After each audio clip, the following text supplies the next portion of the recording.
Distance doesn't stay empty. It's always going to get filled. And I know dads don't want to hear this. They never want to hear this because they feel like no matter what, my presence is enough. My presence is enough. But that distance, I'm gonna tell you, that distance never stays empty. If there's some kind of uh, if there's some emotional disconnect, some space between you and your daughter, man, something is already moving in to fill it. Something's already moving in to fill it. That right there should be enough to raise your eyebrows, I would imagine. The question isn't if something will fill that space. The question is what is going to fill it. Because the problem is most fathers actually they don't even know that they create distance on purpose. Or they might feel like they don't create the distance on purpose, but distance usually comes from that exhaustion, being tired, the stress, the distraction. You're still there. You're still providing. You're still showing up physically. But emotionally, man, emotionally, presence slowly thins out. And when that emotional connection just fades, your daughter doesn't stop needing that connection. She's just going to redirect the need, right? And so that's when that voice gets louder because now she's going to start hearing from the peers, people that she hangs, associates with, whether it's at school or outside of school, the comparison, social media, the approval that she's seeking, the performance, the attention, because she wants some type of attention. But here you are as a dad, you're seeing it as independence. You're thinking, oh, she's grown, but she's experiencing loneliness. And loneliness isn't just sadness.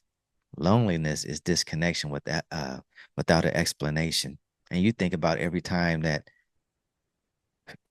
you might feel like you've been disconnecting from whether it's your coworkers, family members, some friends, you know, what's causing it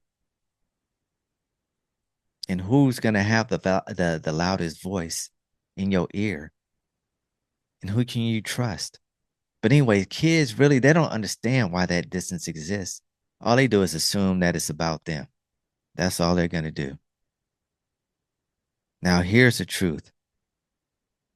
This is a serious truth, dude. I mean, one of the things that men often underestimate is just that emotional need isn't going to disappear.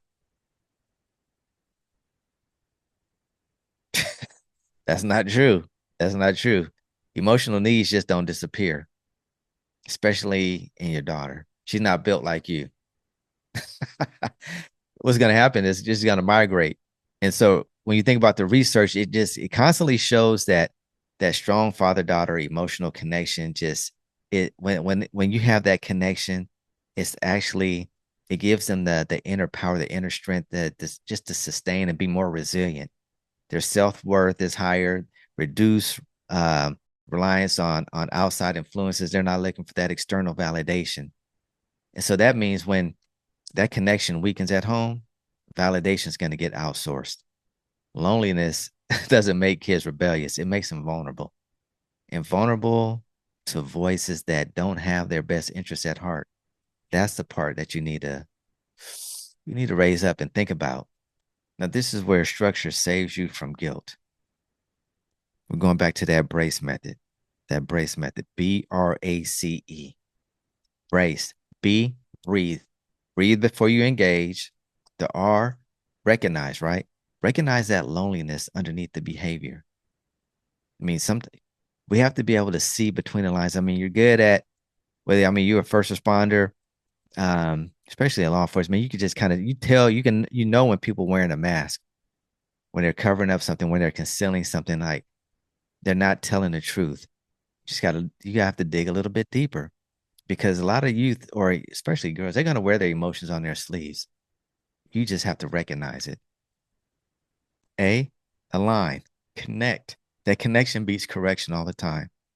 And that C, connect by asking open questions. And then, of course, the E, execute it daily. Don't be asking no rapid fire questions. Just one question, then silence. Just give her room to answer because that consistency is going to create some safety. And that's why I just love the metaphor that we've been using with steel because when that steel actually cools and if it cools down unevenly, then it becomes weak, and then there's stress points. It's no different than life. It might look fine on the surface, but on the inside, it's just cracked. It's broken, and under that pressure, it could just fall apart. That connection, that connection keeps the temperature even in everything. It doesn't require intensity. It just requires presence. So tonight, Dad, come on now. Today or tonight, just ask one question and don't interrupt the answer. Don't interrupt the answer. Just ask her, what was the hardest part of your day? And then listen. Then listen. Because we're gonna keep it moving. We're gonna keep it moving. We're just gonna compound. I'm excited. I'm excited for you. Because in the next video, we're talking about why protection is not the same as emotional safety. Let's go, Dad. Why not you before the world gets her? Let's go.